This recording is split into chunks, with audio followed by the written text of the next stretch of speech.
भारत की प्रधानमंत्री की ऑफिस PMO ऑफिस की मणिपुर मियाम की मोट सिंजरकांदा प्राइम मिनिस्टर की ऑफिस का मणिपुर प्रधानमंत्री से लाक्पियो हाइदुना अखोइना बाटोन अमा इशनबनी आई बसी ओइना लोइना मणिपुर हौजिक लेरिबसी मे की तांग 2023 दगी इरांग थोपसिगा मरी लेना अमसु सेप्टेम्बर की तांग 2024 दगी अकन बमोंगा इसी बिना हाई टेक ड्रोन बॉम्बिंग आर्टिफिस बॉम्बार्डिंग असिनचिंग मयाम थोपा अवाना मयाम सिगा मरी लेना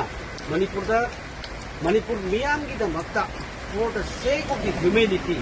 मणिपुर मियाम की दमकता खंडिरगा प्रधानमंत्री अमतंग ताकियो हाइदुना माकी ऑफिस दा डायरेक्ट चंगगा अखोई चिठी सी पिसनबनी आई बसी ओइना बसी अमतंग लाखिरबदी मणिपुर दा इरांग से बसी सोइदना लोइसनबो ngमगनी न खली